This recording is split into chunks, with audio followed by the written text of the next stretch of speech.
আমার মা মারা গেলে চিল্লানি দিয়ে কান্দি, বাবা মারা গেলে চিল্লানি দিয়ে কান্দি, আমার আত্মীয় স্বজন মারা গেলে চিল্লানি দিয়ে কান্দি গো মা। এইবারে বলো তো, বুকে হাত দিয়ে বলো তো, নিজের কবরের জন্য কয়দিন চিল্লানি দিয়েছ? কয়দিন চিল্লানি দিয়েছেন? আমরা তো মনেই করি না যে মরব।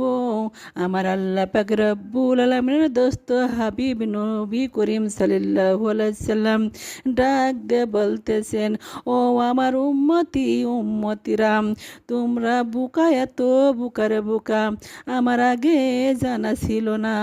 নিজের কবরের জন্য চিল্লানি না দিয়ে পরের কবরের জন্য চিল্লানি দাও। তোমার কবরে কত রকমের বিপদ আছে, তা কি তুমি জানো? তা কি তুমি জানো নাকি? পাপী আমি কেমনে থাকিব মাওলা কবরে, সাথী নাই রে, বাতিও নাই রে ওই ঘরে, সাথী নাই রে, বাতিও নাই রে ওই ঘরে।